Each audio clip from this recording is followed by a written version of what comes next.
할렐루야. 오늘도 수요 기도에 참여한 여러분 환영하며 축복합니다.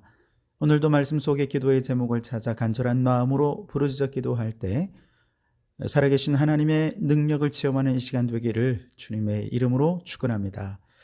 오늘은 열왕기하 1장 1절로 18절까지의 말씀으로 인생의 내리막길을 걷는 방법이라는 제목으로 은혜를 나누고자 합니다. 세계에서 가장 높은 산으로 알려진 에베레스트에서는 해마다 많은 사고, 실종, 또 사망 등등이 수십 건씩 일어난다고 하죠. 그 중에 80%는 하산 중에 일어나는 사고라고 합니다. 에베레스트를 비롯한 고산 등반에서 하산 사고가 많은 이유는 크게 세 가지인데요. 첫째는 몸이 지쳐서 긴장이 풀어지기 때문이죠. 둘째는 고산 등반이라 산소통을 메고 올라가는데 내려올 때 의외로 산소가 떨어진 경우가 많다는 것입니다. 셋째는 밤이 되거나 악천후를 만나기 때문에 그렇다는 것이죠.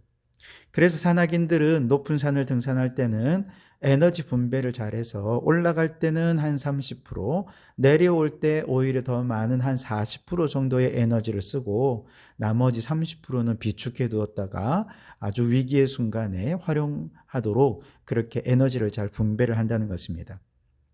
자, 지난 시간에 아합이 아람과의 전쟁에서 죽음을 맞이했죠.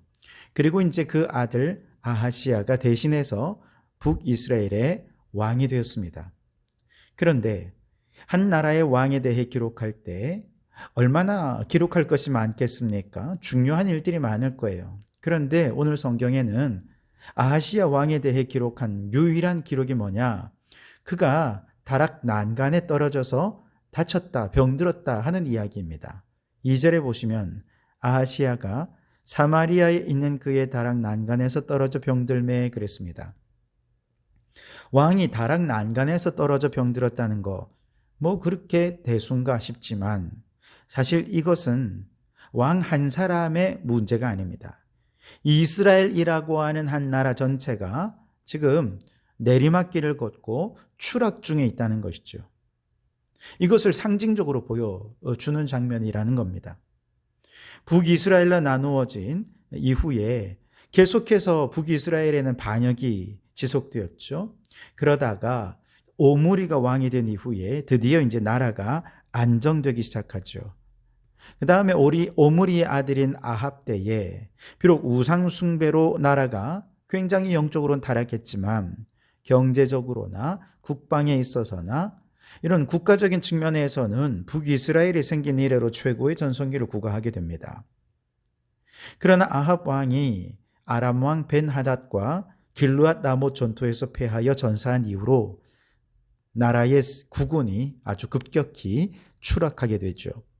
북이스라엘의 세력이 약화되었다는 증거가 바로 모압의 배반입니다. 1절에 보시면 아합이 죽은 후에 모압이 이스라엘을 배반하였더라 그랬습니다. 모압은 다윗 시대 때부터 이스라엘의 속국이 되었다가 남과 북 이렇게 분열된 이후에는 북이스라엘의 지배를 받게 되죠. 그런데 그 오랜 세월 아무리 독립하고 싶어도 기회가 없었는데 이스라엘의 세력이 약화된 지금이야말로 독립할 절호의 기회다 생각하고 드디어 독립의 꿈을 이루게 된 것입니다. 즉 모압도 북이스라엘이 지금 정상에서 내려와 내리막길을 걷기 시작했다는 것을 잘 알고 있었다는 것이죠. 그건 다시 말하면 북이스라엘의 왕이었던 아하시야 왕도 나라의 국운이 예전 같지 않고 내리막길을 걷기 시작했다는 것을 알고 있었다는 뜻입니다. 아버지 아합 때는 산 위로 올라가 전성기를 이루는 시기였다면 아들 아하시야 때는 내리막길을 걷게 되는 시기라는 것이죠. 그렇다면 아하시야는 아버지 아합 때보다 여러 면에서 더 조심했었어야 됐습니다. 앞서 말씀드린 대로 내리막길에서 더 많은 사고가 나기 때문이죠. 그런데 아하시야 왕은 다락 난간에 떨어져 병들었습니다. 즉 왕이 내리막길에서 조심했었어야 됐는데 그렇지 않아서 나라가 추락했고 병들어 버렸다는 것을 뜻하는 것이죠.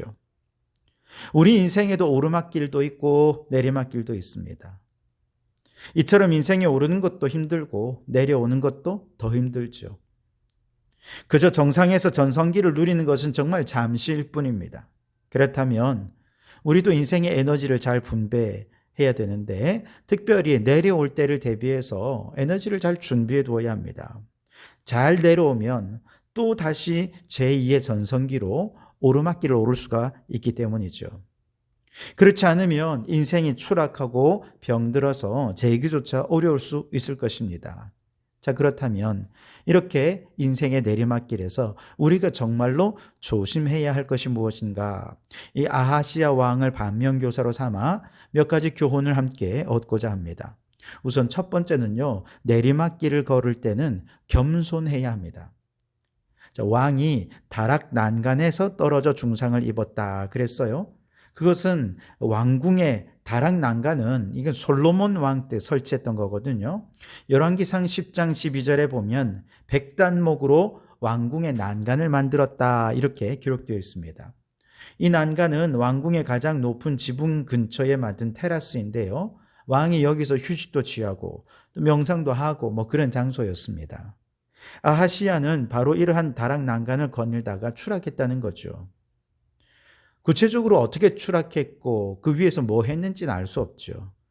그러나 아마도 그는 높은 난간에 서서 이스라엘 전체를 조망하면서 그동안 아버지 아합 왕이 이룬 화려한 문명과 나라의 부여와 또 성장 등등 많은 업적들을 내려다보면서 아마 스스로 감탄하고 스스로 만족하며 하나님의 은혜에 감사하기보다 교만에 빠져버렸을 것입니다. 그렇게 마음이 높아진 그를 하나님께서 추락시켜버린 것이죠. 성경에 보면 이와 비슷한 사고들이 많이 일어났는데요. 다니엘서 4장에 보면 바벨론이라는 이 변방의 작은 나라를 대제국으로 만들었던 느부갓네살 왕이 어느 날 이렇게 지붕 위를 거닐면서 왕궁 전체를 바라봅니다. 그러면서 이 모든 제국을 내가 세웠다. 한껏 자신을 지켜 세우죠. 그렇게 느부갓네살의 교만이 하늘을 찌르게 되었을 때 하나님께서 그를 정신병자로 만들어서 들짐승처럼 저 들에서 풀을 뜯어먹는 비참한 존재가 되게 해버립니다. 추락시켜버린 것이죠. 나중에 다시 하나님의 권위를 인정해서 다시 회복이 되긴 합니다만 교만은 그를 추락시키는 계기가 되었습니다. 사도행전 12장에 보면 헤롯 아그리빠 왕도 왕복을 입고 단상에 서서 백성들에게 연설을 하는데요. 백성들이 환호를 하며 말합니다. 이건 사람의 소리가 아니라 신의 소리구나. 그러면서 왕을 막 신으로 추앙하고 축켜 세우죠. 그러자 헤롯이 얼마나 교만해졌는지요. 그 모든 영광을 하나님께 돌리기보다 자신의 공로로 자신의 영광을 돌리는 것이죠. 그랬을 때 하나님께서 그를 벌레에게 먹혀 죽게 함으로 완전히 추락시켜버린 것이죠. 이처럼 하나님께서는 마음이 높아진 자들을 추락시키십니다. 시편 101편 5절에 눈이 높고 마음이 교만한 자를 내가 용납하지 아니하리로다 라고 말씀하셨습니다. 그렇기 때문에 우리는 특별히 내리막길에서 더 겸손해야 됩니다. 이 겸손한 사람들이 가장 많이 하는 특징은요, 감사입니다. 사실 인생의 내리막길에서 감사할 일이 뭐가 있겠습니까? 그러나 자그마한 일이라도 감사한 일을 찾아 감사하면서 모든 영광을 하나님께 돌려드리게 되면 우리는 감사합니다. 다 하나님의 은혜입니다. 라는 말과 함께 얼굴에는 미소가 피어나고 마음에는 새로운 활력을 얻게 되는 것이죠. 앞서 말씀드린 대로 등산에서 내리막길이 위험한 첫 번째 이유가 체력을 소진하고 지쳐버렸기 때문입니다. 그런데 소진된 체력에 새 힘을 북돋운 것이 뭐냐? 감사라는 것입니다. 사람들은 열심히 힘써 오르느라 갖가진 고생을 하고 최선을 다해 노력해서 높은 정상에 오르게 되었을 때 지금까지 자신이 행한 노력과 애쓴 결과들을 바라보면서 이 많은 일들 내가 내 능력으로 내 힘으로 이뤄냈어 라고 생각하며 하나님께 영광을 돌려드리지 못하면 하나님께서는 그를 추락시켜 버립니다. 그러나 겸손한 마음으로 다 하나님이 하셨습니다. 하나님 은혜 감사합니다. 고백하면서 많든 적든 주신 물질과 소유와 모든 것에 감사할 때 그 감사의 능력은 지친 그에게 다시 활력을 불어넣어서 지금은 내리막길이어도 반드시 다시 일어나 제2의 전성기를 누리게 될 것입니다.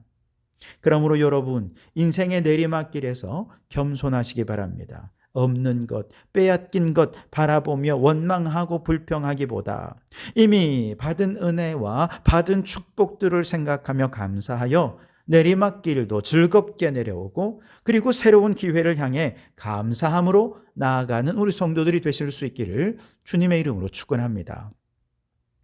두 번째, 인생의 내리막길에서 우리는 세상의 관성을 벗어나 믿음으로 승부해야 합니다. 2절에 다시 계속해서 보시면 그가 병이 들자 아하시아 왕은 자신의 병이 나을지의 여부를 묻기 위해서 에그론의 신 바알세붑에게 사자를 보내서 물어보게 했다는 것입니다. 아마도 아하시아는 생명이 매우 위독한 상태였던 것 같습니다. 이렇게까지 심각하지도 않는데 굳이 남의 나라에 사신을 보내서 살지 않을지를 그렇게 되지는 않지 않겠습니까? 아마도 그는 지금까지 당시 최고의 의사들과 의료진들을 다 불러와서 치료해봤지만 도무지 차도가 없고 병세만 더 악화되고 그러자 생사 여부를 이방의 신에게 물어보게 한 것이죠. 사실 아버지 아합 왕 시절에 내내 여호와의 선지자를 박해했고 바알과 아세라를 섬겼던 그 왕의 아들이었으니 어쩌면 이방의 신을 찾아가서 묻는 것이 당연하다라고 생각할지 모르지만 아합이 엘리야가 예언한 대로 죽었던 것을 아하시아가 눈으로 다 목도하지 않았습니까? 그렇다면 이 모든 일이 하나님의 역사하심, 그가 인정할 수 있었어야죠. 그리고 국가적인 운명이 지금 이렇게 내리막길을 걷고 모압은 배신하고 자신의 인생은 질병으로 죽을지 살지 모르는 위기가 찾아왔다면 이 위기 속에서 하나님의 일하심을 한 번쯤 생각해야 되는 것 아닙니까? 그런데 그는 내리막길을 걷고 있는데도 관성처럼 습관처럼 아버지 때의 우상을 숭배했으니 그냥 그대로 우상을 찾는 것입니다. 이미 하나님께서 다양한 힌트를 주셨음에도 불구하고 그는 관성을 따라간 것이죠. 이게 가장 위험한 것입니다. 늘 하던 대로 하는 것. 관성을 따라 하다 보면 나라도 망치고 인생도 망하게 되는 것입니다.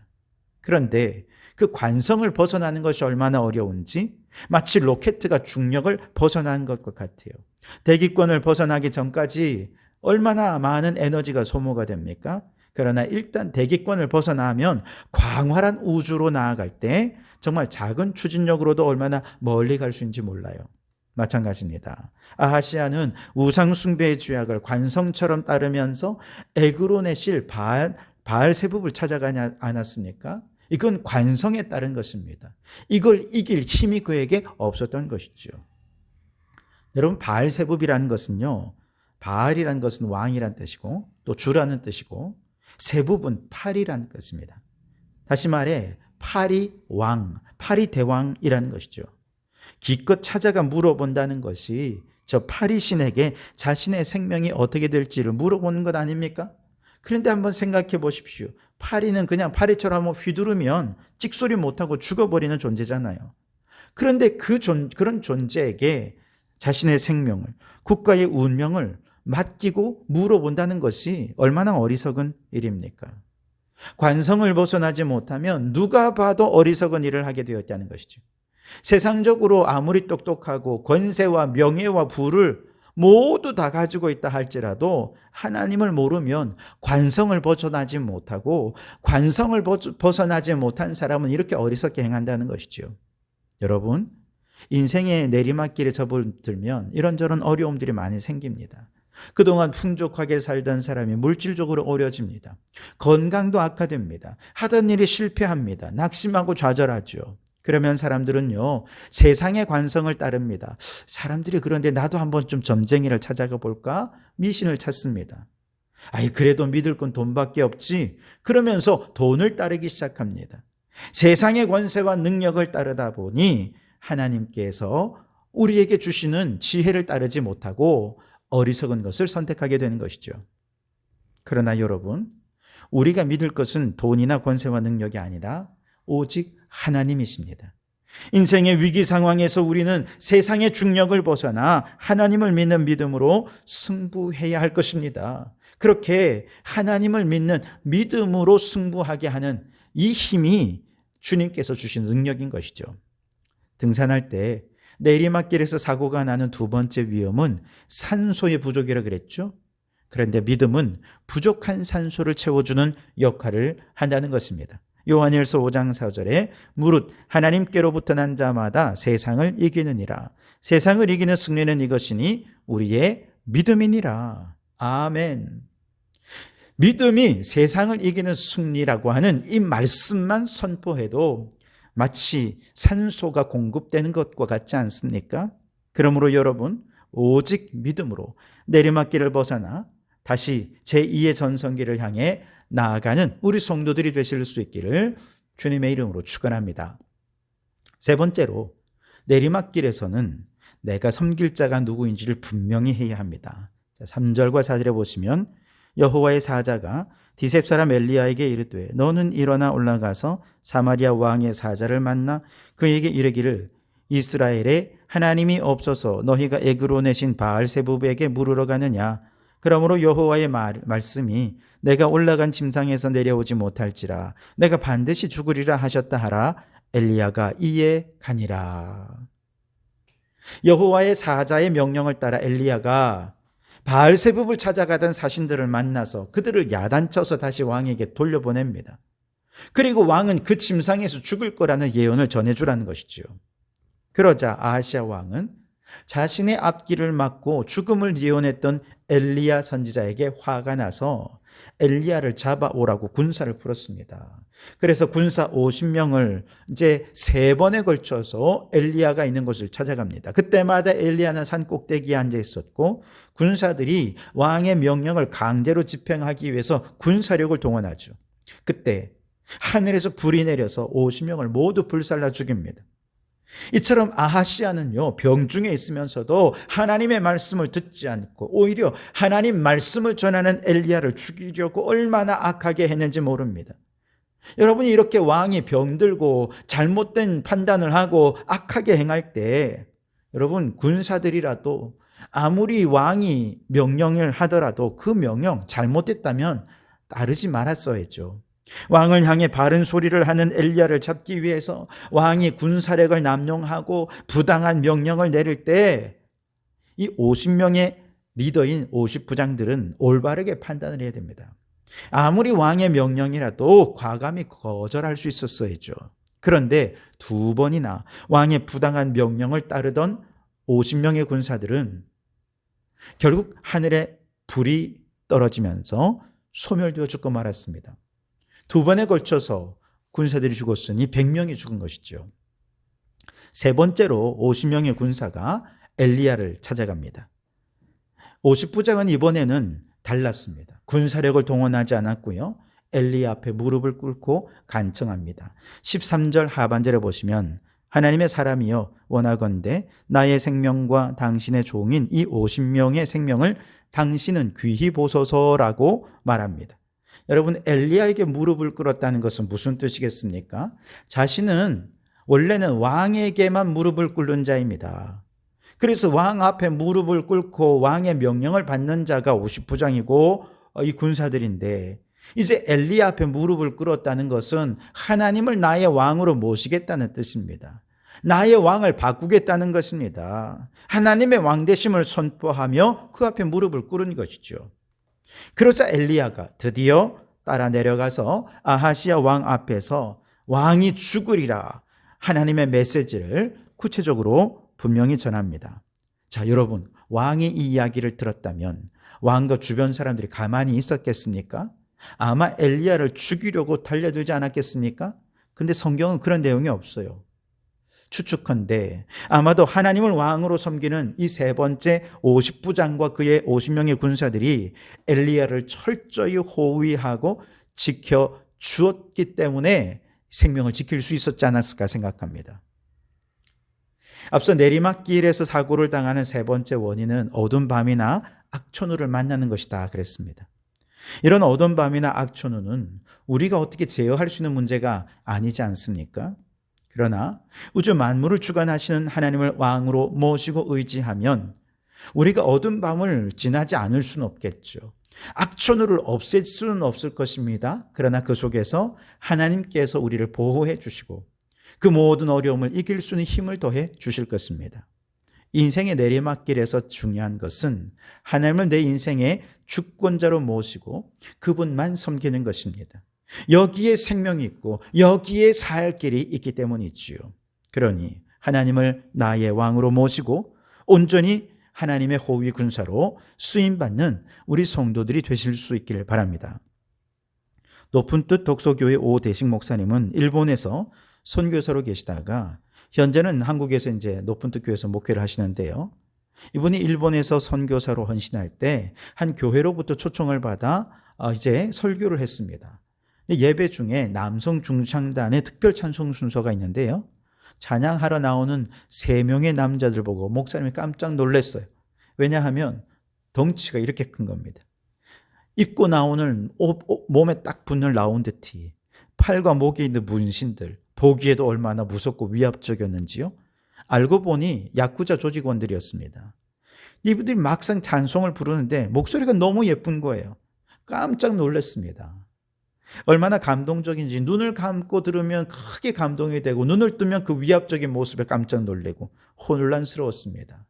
찬송이 끝나고 이제 짧은 간증을 한 사람이 하는데 그들이 말합니다. 우리에겐 3가지 공통점이 있습니다. 하나는 우리가 다 야쿠자였다는 사실입니다. 또 하나는 아내가 다 한국 사람이란 사실입니다. 우리 아내들은 다 예수님을 잘 믿고 남편인 우리를 위해 열심히 기도하고 금식해서 결국 우리는 예수님을 믿고 영접하게 되었습니다.